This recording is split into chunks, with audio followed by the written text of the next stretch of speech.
Hello, ladies and gentlemen, and welcome to episode 4, season 2 of Game Defined. Today is the 18th of November, Sunday. It's a really lovely day here on Malta, apart from the really shit weather we had in the beginning of the weekend. This is not a meteo or weather man Exactly. announcement. I thought we went into a meteo podcast rather than to a gaming podcast. I really don't know what I'm doing. I thought it was a good introduction. And, You started out well. today we are reporting signs of beautiful weather with 20 degrees in the north and south of Malta. And 80% of William mixing up what he needs to do. Anyway, how are you, Dave? I'm alright. Yeah, just Yeah, tired from playing all that Red Dead Redemption. Yeah, you throughout had the a week. binge, and we also had to Yes. catch up with recording this podcast. We Yep. woke up early to meet up, arrange our notes, and Actually do the podcast. yeah, Because we initially, the plan was to have Ashley here with us to do the post Comic-Con podcast. sorry, Ashley. And let's call it scheduling differences. And we couldn't find the time, but we'll have him on at a later stage. Nah, we definitely want to have him. In fact, we met him at Comic-Con. Really awesome guy to meet and speak with. He won. I think for the Freddie Mercury cosplay, he won like for best being performance or something of the sort. having that silly persona. Yeah, You showed me the video of him standing on stage and doing Yeah. this massive scream to the public. We're like, what? exactly. In fact, you were there. I was there. I near was the there. stand, our stand, and I hear this guy screaming like, "What's happening?" And I was like, "Will, I need to go because Ashley's on stage." Whoop! And I just ran to take the video. Lovely. But yeah, anyway, we'll definitely have him on for the next episode or the one after anyway. Yep. Um, But Comic-Con. Comic-Con was great. I loved it.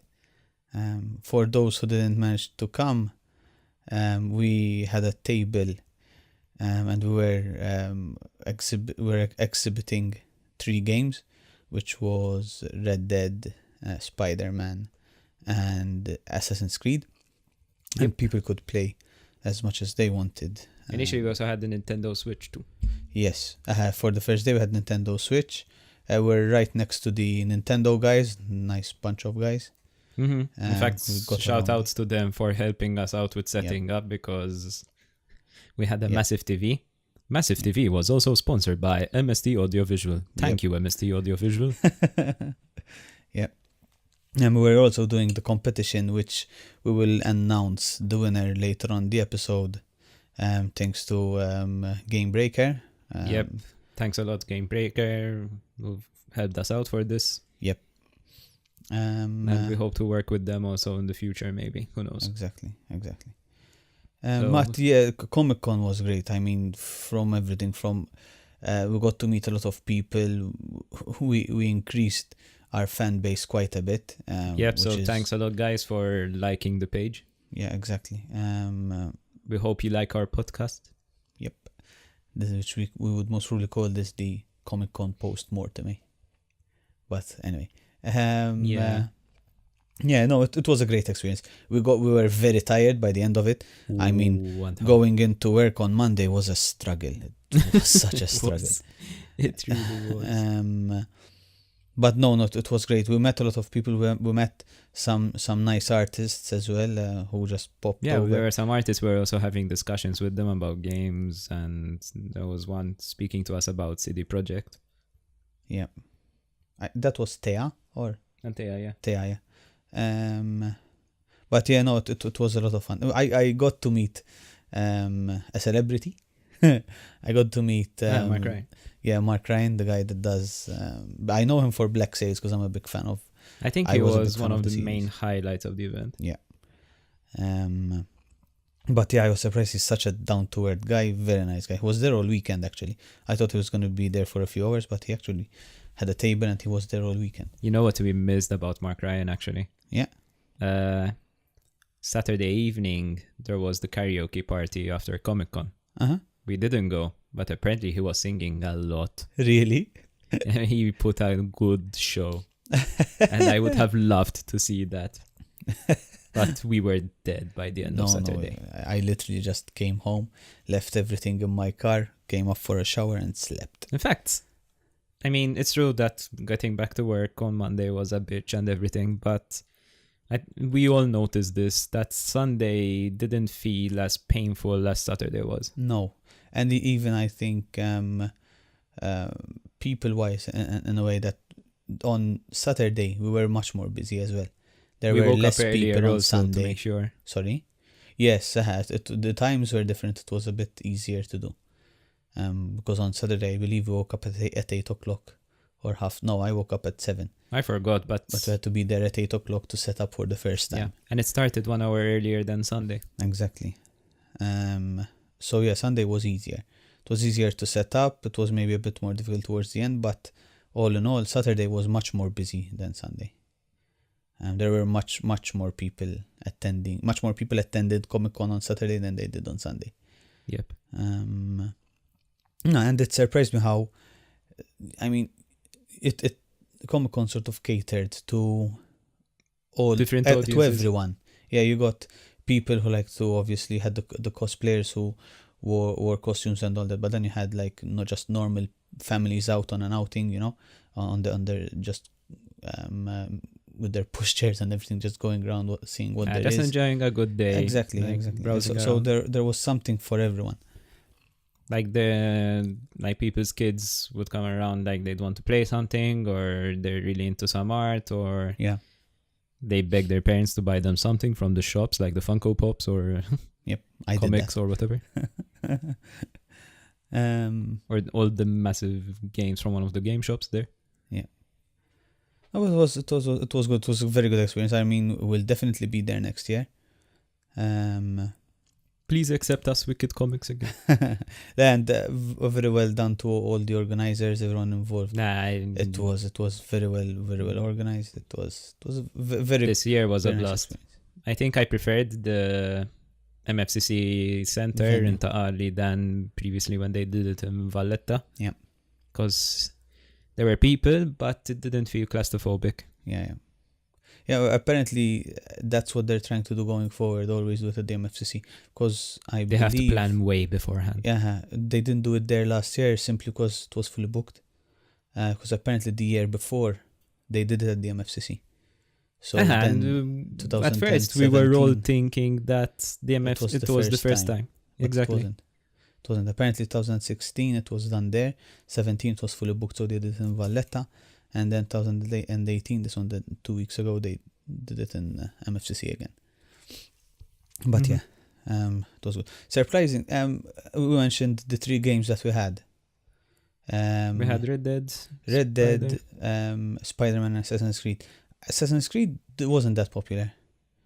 Red Dead, not too bad, but the one that was played the most, which to be honest isn't much of a surprise since we were at Comic-Con, was Spider-Man. Yep. I mean, we had people there constantly. I'm not a surprise, but I was still kind of like... I was surprised, but at the same time, maybe you see the reasons. Red Dead is a more complex game to start with. You can't just pick up a controller and play it. Exactly. Spider-Man, though, is something you just... even simply enjoying swinging around the city. Exactly. With Spider-Man, you do everything with R2. Obviously, if you're playing it on PS4. And you're swinging it, it's very easy to pick up for 15 minutes. Whilst Red Dead, you've got controls and commands over commands. Sorry? You need a degree. Yeah, exactly. You need to start it from the beginning with the tutorial, because it's not that second nature, And I think you saw the beginning of Spider-Man quite a lot. Yes. But at no point was our table empty. I mean, no. When closing, we almost had to tell the person playing, listen, this is the last 5 minutes because we need to go. But yeah, and there was quite a turnover of people. We didn't have just one person constantly playing, or I think it went very well. We gave them something different to play, because the other stations that had games involved, they were mainly like 2-player games, or there was a tournament going on. Yeah. Oh yes, there was the Tekken tournament I played at Comic-Con. Exactly. At least I passed that group stage. No, but they were more like co-op or versus games. Whereas we had Spider-Man, which was one player, so you can just come, sit down, play for a few minutes, and get a feel of that game, which seemed everyone wanted to get a feel of Spider-Man. Yep. But no, good 2 days. No, it was definitely good. 2 Thanks days. again, Wicked Comics, for letting us stay there. And Like, see you good job next on you year. for the idea, David, because it was your idea actually. Thank you. Man, I enjoyed the interaction with people again. I mean, The people interaction makes it worth it. who came there, they all liked games. We got to speak to people with regards to their experience with games and first games. Yeah. Our table was exactly. As soon as you go in a bit further in, And the table next to us, there was that old console. Was it the Commodore? there was the Atari one, The Atari, yeah. but there was something else next to it. I wasn't sure if it. No, it wasn't Commodore.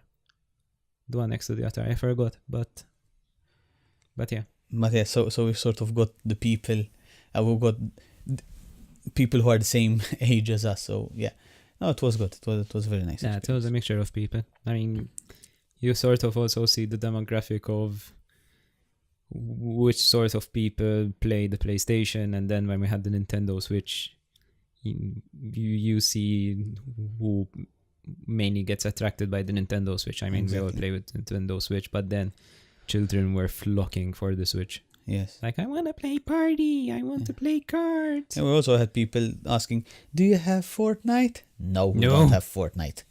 No. But yeah, anyway. Red Dead. I finished Red Dead.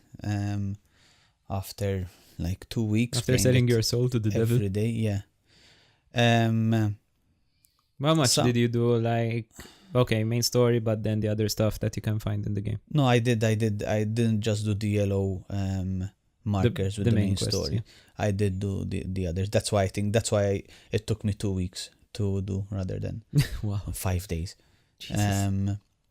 And you can get sidetracked so easily. I mean, you're just first of all, you get the traveling. The traveling is very nice, especially in the first 10 hours of the game. But then it gets Yeah, the so game laborious. emphasizes that Oh, you God. travel by horse, which you get why, because you actually experience side quests as you go along.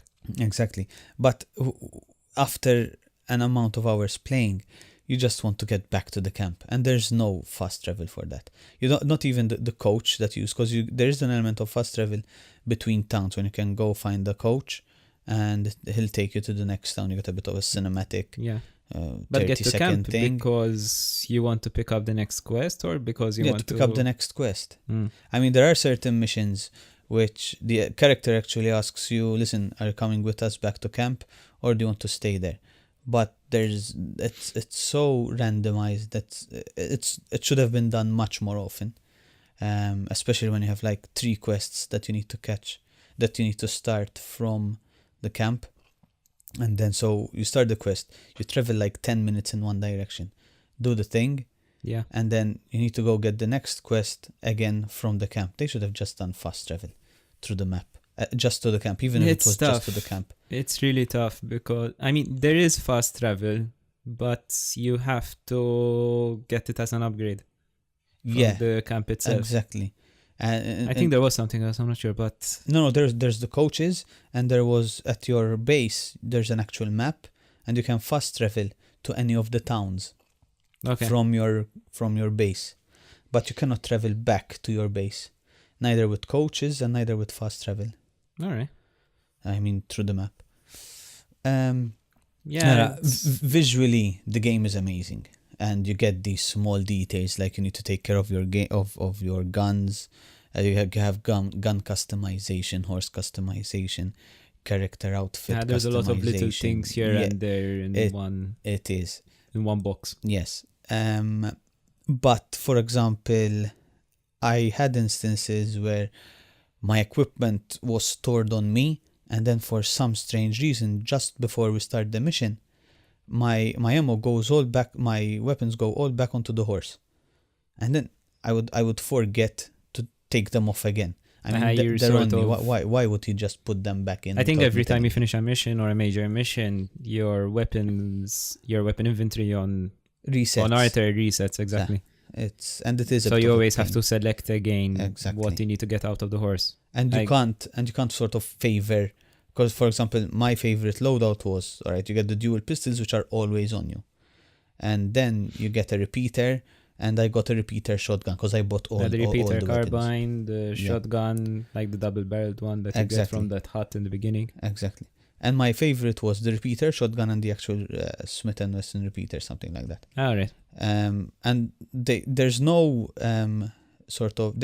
I think they should have done some sort of favorite weapon tick, you know, how you just at least just choose your favorite loadout and then just pick both weapons rather than scrolling through 10 like an weapons extra just to button find- as soon as you get out of the Exactly. horse, like gets your Exactly. preset. Exactly. Like just put maybe the arrow up button to pick favorite weapons or something, you know? Yeah, makes sense because the menu in the beginning, even it feels like a safe lock combination, trying to figure out the keys and making sure I don't screw that up. Exactly. The menu doesn't feel natural to me. No, not at all. I mean, they went for realism in the game. Bloody right. But And after playing Spider-Man and Odyssey. Yeah, exactly. And I think they did... So in certain instances, they sacrificed gameplay for realism, which...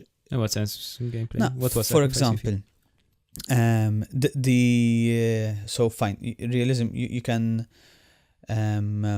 clean your weapons, which is all okay or good, but... Because it improves stats if you clean it properly or you take care of it. Exactly. But for example, looting, every time you're looting someone, a corpse, whatever, you're actually picking up his body, you see him checking all his pockets, and then moving on to the next body. It's fine during the first few hours of the game. And it's the same thing with looking into cupboards and that actual animation. But after a long time, it gets tiring. It's like, Christ, man, just give me the stuff. Let's go. Nobody got time for that. Sorry? Nobody got time for that. Exactly. Which is okay, but you know it gets tiring after a few hours. That slow pace is something okay, you get to enjoy it, but after work, then you get home and then you say, I've got these 2-3 hours I can play some Red Dead. And in 2-3 hours you don't get much done. And you don't get that much done, as you said. Like, I want to just grab all these things and move on to the next place. Yeah. Like, okay, fine. Like, we were arguing about the fast travel, but at least when you're traveling by horse, there is something in between, like the side missions and stuff like that. But there is nothing gained from me picking tobacco, meat, or whatever one by one so that I can put it in my backpack. Yeah. And even, for example, what if you're traveling between villages and between towns, and you meet this woman who's been stranded because her horse just died, and you need to take her all the way in the opposite direction. Like, screw this shit, you know. I just let her walk. Sorry, lady, you're gonna die. She seemed fine. But no, I mean, don't get me wrong, that's a beautiful game, and I loved playing it. No, there is quality. Yes, no, definitely. There's, I mean, they put in the time. They put in. Though you're mentioning visuals, mention time. I mean, one thing I want to say is, I think we're getting to a stage where the PS4 Slim or the original PS4 is slowly showing its age. Yes, because it's a massive open world game, but then. And because of that, some of the visuals do get sacrificed as much as, like, look at God of War and Spider-Man. They're beautiful visually. Yeah. And then if you go to Odyssey is... And then Red Dead is better, but it's still not the top quality from those other two. Mm-hmm. But that's because there's a lot of other things going on in the background, so you have to do some sacrifices. Exactly. But... No, Red Dead, as you said, it's a good game. It's a massive sandbox. Exactly. I didn't expect to get Western Simulator. Exactly. Because that's how it's feeling. It's a Western farming simulator with guns. Yeah. That's how it is, literally. And I'm not knocking it. I still wouldn't put it as I mean, the results are out for the Golden Joysticks and all that, and I wouldn't put it above God of War. Now, Yeah, I had there's this much more conversation. content in Red Dead than there is in God of War. Yeah, but granted. content doesn't make. Exactly. Story-wise, God of War, I mean, it's something different. What Red Dead did, they built a lot on the previous game, rather than going for something new. Yeah. And I'm trying not to spoil anything, but it does sort of end where the new one, where the old one begins. And that is something that I think the game ends. It ends nicely, but you end. I don't know how to say this without ruining it. You get Everyone dies. no. Not everyone dies. It's not like the. It doesn't make it's sense like 'cause how it's the a Avengers, prequel. you know, most of them die, but not all of them. But no. So there's the end of you said, okay, the game is finished, which is very good. But then you get a prologue, two acts. I believe it's 2 acts of the prologue, where the story continues, and then you get maybe another 8 hours of gameplay. Wow. But you're doing these mundane tasks where you're just doing ranching stuff. You're milking a cow. You're running after a bull. I reckon you got You're some breaking- time to milk me that cow. Exactly. You're running after a bull because it escaped. You're breaking horses. You're moving around hay. And after that climax of an ending to Red Dead, the prologue just goes flat for 7 hours. And then there's another cool scene in the last hour or so of gameplay, which brings us to the beginning of the first game. It's like, to me, it ruined a bit the experience. There was a lot, and then blue. suddenly you're this gunslinging cowboy. There's this amazing scene where he's running from the law, because they're about to catch him, and then suddenly you're milking cows for 7 hours. You must I would work have to gone earn. another way, you know. I would have either just done maybe a cinematic which explains how it gets to the end of the game. To the beginning of the first game. But and I think this is. You felt it was really extra for nothing. Yeah, this is what I meant by them sacrificing realism for actual gameplay. Or I storytelling, don't want to kind be of. milking cows and running after horses and bulls, you know, or mending fences. I think it was extra. It could have gone. They could have been shorter, maybe. Could have been shorter, and they could have done it in a better way. But anyway, still, it's a very good game. I'm not. No, it is. I mean, But it's kind I of couldn't like- say this about God of War, because to be honest, for me, God of War was a masterpiece, and there was nothing different they could have done. Plus, God of War doesn't have half the bugs that Red Dead has. that's the curse of open world sometimes. Yeah. Like, stuff happens. There are video clips you see online of horses spontaneously combusting. Like, Into they just flames. flame, and then fire's passed on to other objects, like the other horse or the carriage, then everything is on fire and everything dies. Yeah. And we've seen these sort of videos can also be found in Odyssey, where I think I was listening to it on another podcast, actually, the Crate and Crowbar Code podcast, where a dog spontaneously combusted also. Dog runs around village. Burned Everyone fish got should go. burned. And everyone died in village. Dog I killed didn't see village. I didn't see this. Did you get blamed for it at least? No, you don't. Because it wasn't you who triggered the Dog. flame. Jesus. No. There's some. And yesterday, during which we'll mention later, the Tekken tournament, a friend showed me a video of this guy who was playing Red Dead shot at a carriage, and all of a sudden this carriage is actually floating in space. Like, you see it go up. Like, what? Where are you going? Spaceship. Bye. Aliens versus cowboys.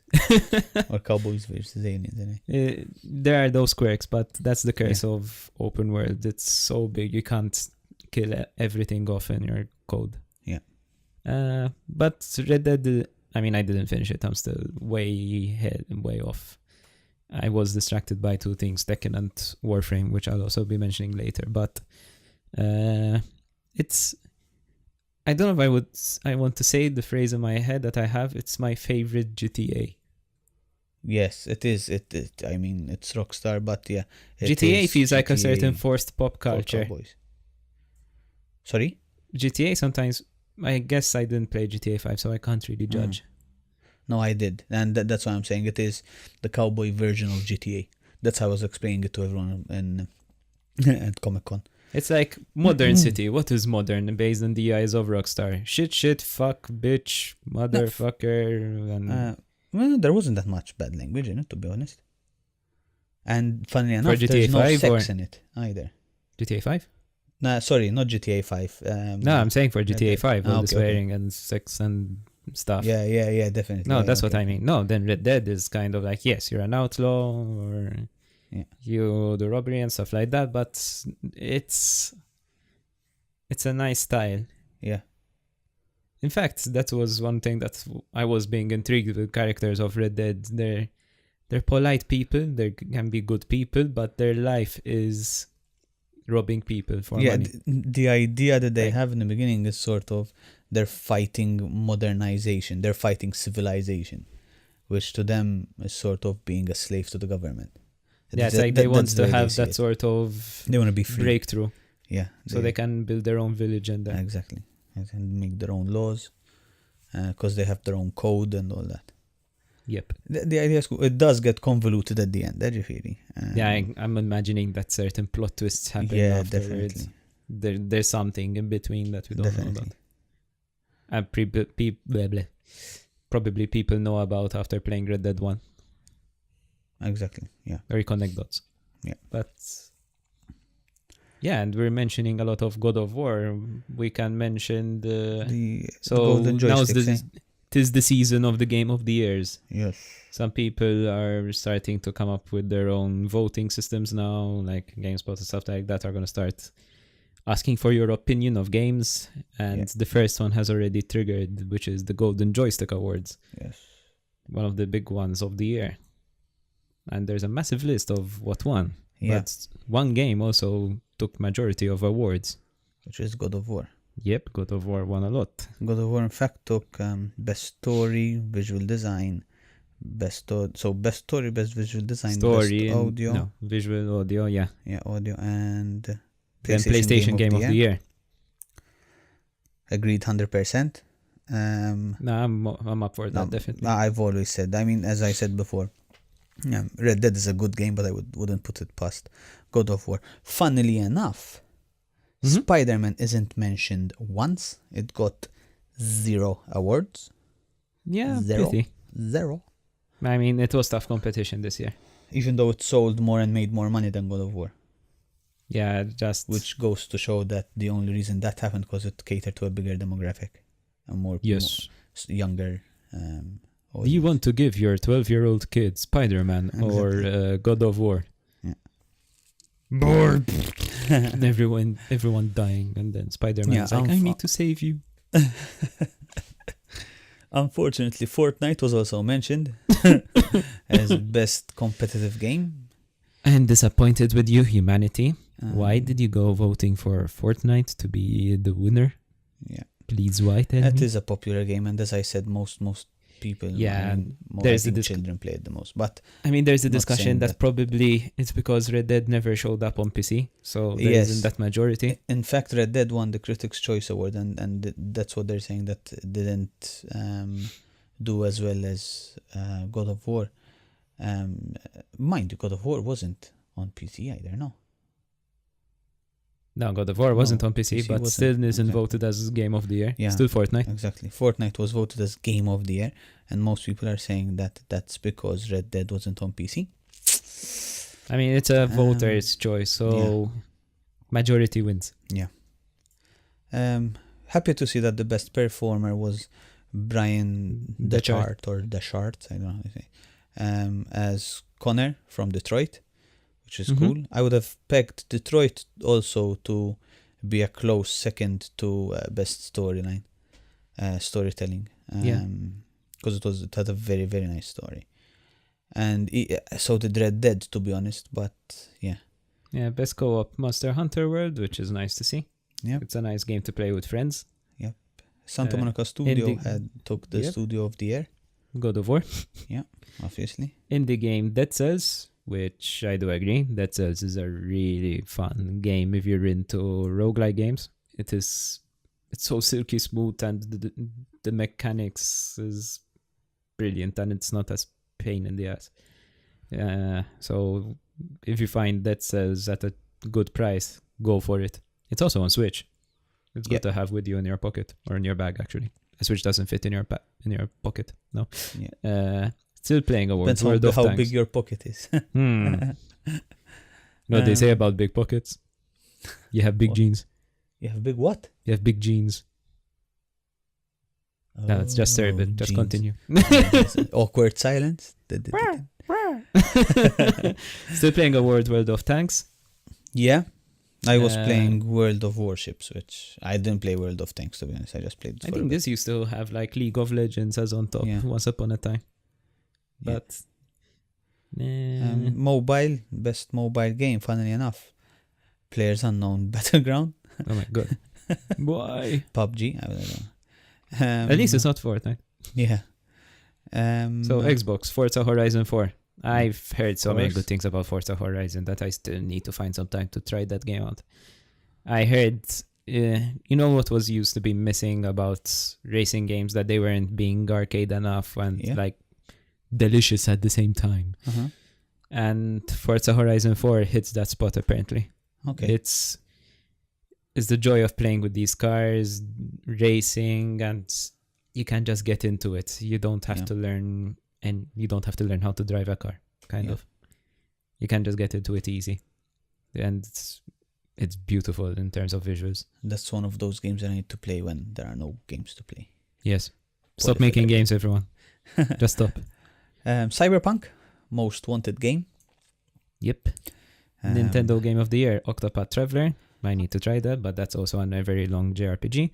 Uh-huh. And then there's something like Dragon Quest that I want to play as a JRPG. There's no time.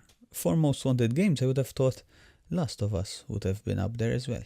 Nah, Cyberpunk is something we've been craving for years, and we want to know more. Yeah. Well, actually, after all the noise in E3. Saying it in that manner, I'm surprised it's not Death Stranding. Every time we see a trailer from Hideo Kojima, we're still trying to understand what the hell this game is, but we still want it. Yeah. And then it's not there, so it's kind of like, it would be between Cyberpunk and Death Stranding. Yeah. So. Well, no. Yes. Nani? Miyakuzi, no. Lifetime Achievement Award. Yes, Hidetaka Miyazaki from Software. So, your Dark Souls desires have given this man the Lifetime Achievement for, I guess, introducing a sort of genre that has become loved and adored between the masses.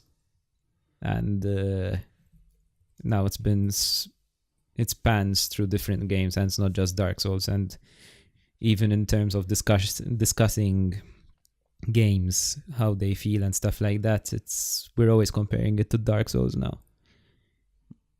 Yeah. Like, it feels like Dark Souls. We want that challenge, and he introduced that challenge to us, and it's carried on into the industry. Maybe one day. I think Hideo Kojima did get an award last year, actually. Similar to this sort of... that's what in fact, that's why I was going to pronounce the name wrong. That's why I skipped on to that. Hideo... No. I saw Hideo Kojima. No, it's not. And I'm just Outstanding looking... contribution Xbox Adaptive Controller. Yes. I'm looking at that, to be honest. I don't know what that is. That is for... people with certain disabilities. Right? Okay, I'm understanding. You can actually, as far as I know, you can also attach other sort of controllers to it that forms the entirety of a controller. Yeah, like a joystick and these buttons, green, yellow, and orange buttons. So you can have an elaborate setup on purpose for these people to be able to play games on their Xbox. Restricted in their movements, exactly. So that's very nice. Yeah, it's a very good job on Microsoft's end. And then the Fortnite thing, like blue. Cool. All right.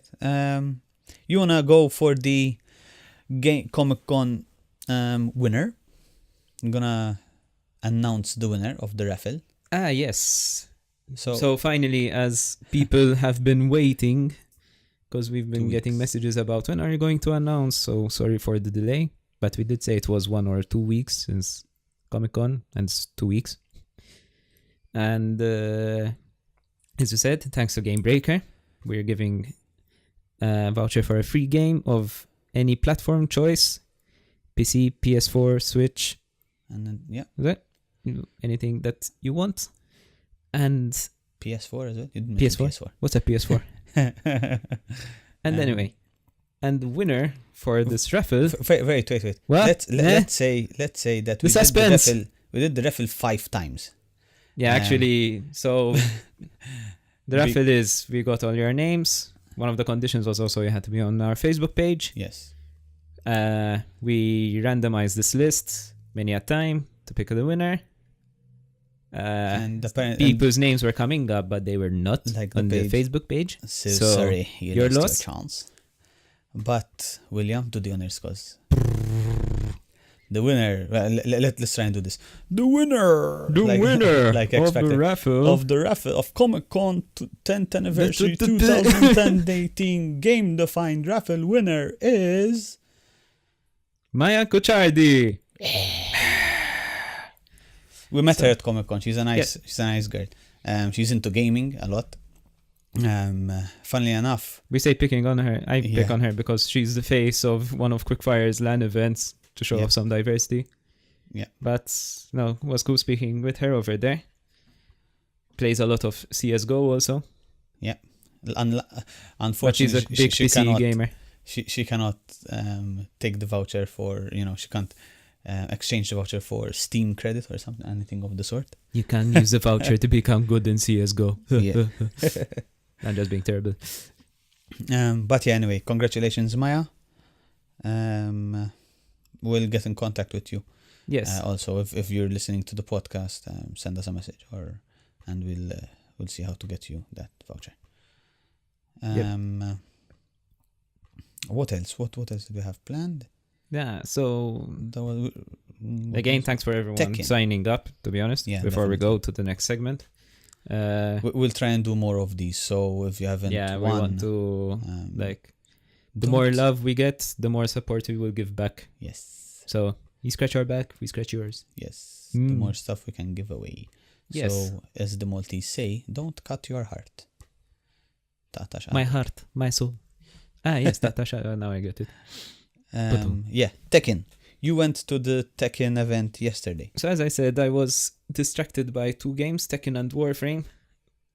So I couldn't play that much Red Dead after Comic-Con. And yesterday, it was a whole day. It was the major Maltese tournament of Tekken. And it was also the first time it was that size of a tournament. There were around 72 participants, as far as I know. And we also had some friends from Italy taking part in this tournament. And as far as I know, I need to confirm this name. If you just... No. Yes, this is something I should have done. Your podcast services will be will will resume in a few Basically, minutes, in a few there was this seconds. one Italian guy named Ricky Maru. Ricky Martins. No. Okay. No. That's as bad as my previous pun. Bad pun cast. Ricky Maru was, or is actually, one of the top EU players from Italy. And so we were graced by his presence over here. Very down-to-earth guy and very, very good Xiaoyu player. So what had happened, we had to go there really early. At 8:45, I was already at the Juventus Club over there. That's where it was being hosted. So people who hate Juventus had to be there. So breakfast, stuff like that, sign up. And we were placed randomly into group stages. I won nothing. New personal gain. No, but still good fun. I mean, sportsmanship over there is top notch. I'm always amazed by the kindness of these people and willing to help you out. Like you say, hey, do this, do that, and they just give you the push. But they're there to compete, so there's never that sort of like bad temper between each other. And then from the group stages, it went on to the knockout sort of winner-loser brackets segments. And what was funny about that part and then was, as it went along, a lot of the Maltese started to get knocked out. Our Italian friends were doing quite a job on us. And it did end up that at the end, there was one Maltese guy, Dylan Lee, who sort of became the patriot of the Maltese people in Tekken, trying to hold out till the very end to reach the final and, continue supporting Malta. In fact, this event was being streamed on Gamer's Twitch channel. And there were, like, Twitch chat, you see Maltese people in chats actually supporting Dylan as much as possible. It became this competition of Italy versus Malta in chat. You could see the heat of the tournament over there. But unfortunately, Dylan did not make it through to he was in the loser brackets, won an amazing match in the quarterfinals where we're just there, like, come on, win. And he had amazing the match against Detadder, his name was, one of the Italian fellows. But then I forgot the guy he had lost against. I know he was a Steve player, but his mix-ups as Steve was amazing and just managed to take Dylan till the very end. And what do you mean by Steve player? Steve is one of the characters from Tekken. Okay. He's I don't know if you remember, a sort of blonde boxer. Yeah, okay. Uh-huh. Steve has a lot of mix-ups between left punches and then can do low swings as you go along with his combo, stuff like that. Yeah. Good vibe all around. We were able to play some casuals as the brackets became more and more in further as it progressed. Good food from the UVEP people, but then I lost. I shall have my full spare ribs. Oh yes, the full English breakfast. Full English breakfast, yeah.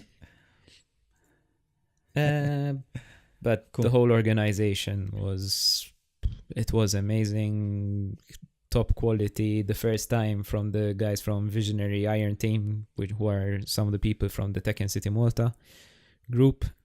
It was on the media, and you said you saw it actually. I saw it, yeah. I saw it on TV. Which channel? I think it was Net TV. All right. Yeah, I think so.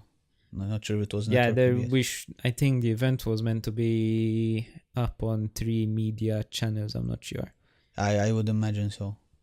But it needs that exposure. Yeah. Because I know the guys from Visionary Iron Team have something like big in store. Cool. That should be catching Bandai's eyes. Cool. And as we said before, they're a bunch of nice people, so... No, yes, I clearly support them till the very end. I wish them all the very best in everything they do. I have some photos now to process for the event. I didn't manage to take so much.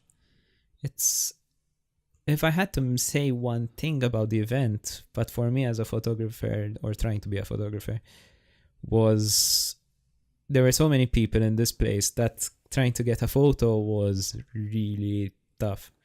Okay. And I kind of get not annoyed, or I feel bad trying to tell people, listen, move out of the way, please. I'm trying to take some photos. Yeah. I like to get people in the natural mood. Yeah.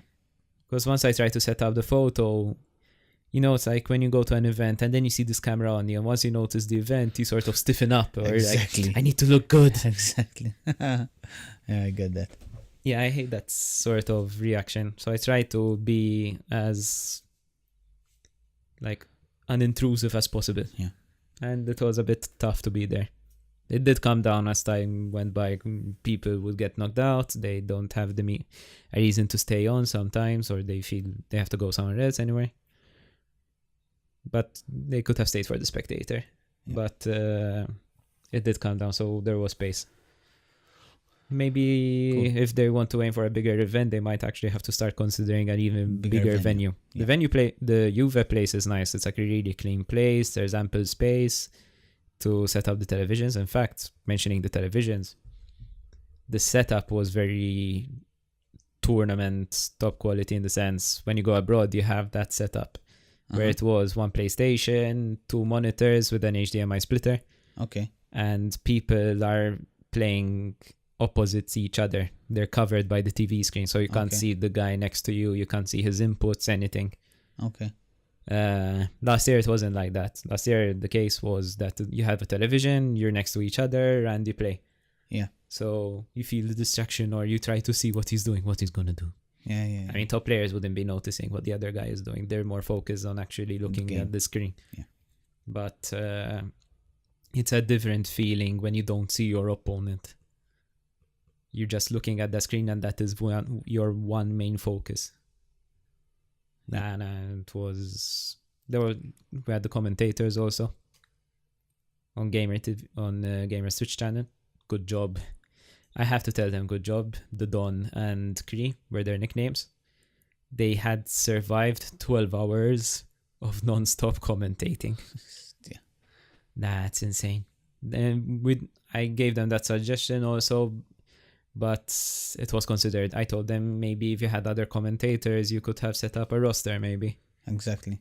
Not having 2 people doing 12 hours. Yeah, but exhausting. no one else went up and offered their services, sort of. They did this for free. Yeah. Like, Yeah. any money. If there Purely was, because they enjoy it, eh? yeah, they do. They enjoy it, and they wanted to have a hand at it. Yeah. They're not the most professional commentators ever. Even when you're speaking for the first time like this, there's still that influence of your Maltese accent. Of course. And you of try to course. change your Maltese accent Of because course. it sounds, the English is monotonous, or deep vowels is still blah. Yeah. In fact, when I listen to our podcast, do you feel that sort of Maltese feel that you feel disgusted by? Yeah. You have to change it for the audience. As much as possible, yeah, to make us more clearer when we speak English. Cool. So more people should sort of go up and do these sort of events and offer them. So like if you want to try commentating and you love Tekken, for example, help them out. Exactly. They'll grow. I believe they will grow. I have very good feelings for them. Good. Anyway, And good luck, definitely, to them. to these guys, definitely. Anyway, News. You wanna No, close off this- the episode with our there's the Warframe thing, actually. Warframe? Okay, yeah. Yeah, because then there's the other game that I was being distracted by. Everything was happening in one go. Like, I need a breather, but I had to play the new expansion pack of Warframe, or the big major patch, actually. It's more like it. Fortuna finally came out. I posted a trailer on the Game Defined page, the launch trailer. And I was very excited for this one, to play this with some of my friends. And Fortuna is basically another open world for Warframe. Mhm. So it's sort of a city or a village situated in one of the planets that you go through in the initial part of the game, Venus. And you find a new place, a new location you can travel to, which is Fortuna. Fortuna is it's more dedicated to one of the races that you see or sometimes fight against, the Corpus. And where you go is there's this rebellion trying to resist against the main Corpus faction, because the Corpus is sort of a very investor, financial, business driven group over there in Fortuna. So there's that sense of, slavery gains profits, and they wanted to, and this rebellion that you meet fights that. And they were trying to please these top investors so that they don't get killed off. Like, will make you happy, but that doesn't really work that way. They still get killed off. And you, as your Tenno avatar, you try to help these guys out in being able to be stronger. That is the main quest. There's stuff like that. the experience of Fortuna is close to the first open world, in my opinion, which is Plains of Eidolon, their first village that you can visit on Earth. But there's more quality to it. Okay. I can see that Digital Extreme learned from their lessons and made like something similar but even better. And it's very welcomed. The fans are definitely happy about it. And with all these sort of articles that we've been saying about crunch time, like you remember the articles of Rockstar Red Dead Redemption? Yes, definitely. Now it was the other way around, where they were going to do some sort of crunch, trying to work and stuff like that. But fans were telling them, listen, we're loving what we have over here. Give yourselves a break. Mm-hmm. They were standing up for Digital Extreme saying, listen, we love it. You can fix after. Go relax now. We're playing it. Yeah. So it was a really nice gesture to see. It goes to show the sort of people who are playing Warframe. And you do notice it when you go to certain... if you do go to random groups doing missions with random people, sometimes you do find those bad people here and there who are real assholes. Definitely. But then there's good cooperation from them. It's like, no, I can help you out. If you have this, then your life should be easier. You should have this mod. I think I have a spare one. Let me give it to you. Like, wow, people are nice. No, Warframe Fortuna is good. Unfortunately, if you're new to Warframe, you don't get to see it immediately because you would need to unlock some of the planets in the first place. Uh-huh. Venus isn't accessible from the get-go, but it doesn't take too long to get to Venus. But definitely worth playing. I mean, I always keep praising Warframe. If no one hasn't tried it yet, or always says, I want to play Destiny, but I don't afford Destiny, then go play Warframe. Yeah. It's nearly the same thing, and actually more content. Yeah. And the main storyline of Warframe, you can see it's evolving from the beginning. Like the first quests, they don't have that really top polished quality. No, they're just there as like a small cutscene happens here and there. But once you get to a certain part of the game, Warframe becomes amazing. It's like over here at this point of time, it's like a 6.5, 7 as a free-to-play game. But once you get to this mid part, the game's a 9. Cool. And in fact, Warframe I had started playing it, but it never stuck with me. Maybe it's time to give it another shot. Yeah, you need to... I do admit it needs an initial push from you in the beginning. Yeah. You have to get mods. The mods are what improves you as a character because there is no sense of levels. There is ranking for items and your equipment, but that's just for the sake of that equipment to improve.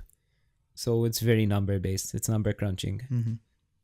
And you have to keep track of a lot of things. The UI of Warframe isn't the most polished out there. But yeah, you should give it a try. Unfortunately, you can't do crossplay. Really? That is my one thing that I wish Warframe do. That if you have a PlayStation, for example, and I have a PC, let's play Warframe together. We cannot. Yeah. And now there's a Switch one coming out. Then December, I think. It comes out for Nintendo Switch, but we still can't do this. So why should I play Warframe on the Switch if I can't improve my stuff? Yeah. But no, they had good records. They beat the amount of initial... They beat their peak player count by 10k. So when Plains of Eidolon came out, it was 122,000 players playing at the same time. And then when Fortuna came out, it's 132. And even Twitch viewers went up by times 25 apparently. So yeah, no, I'm very happy for Digital Extreme doing this. It's a free-to-play game that I love to continue supporting. Yeah, definitely.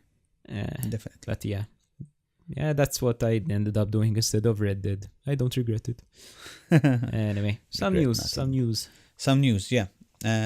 Usual part, closing of the episode, some news.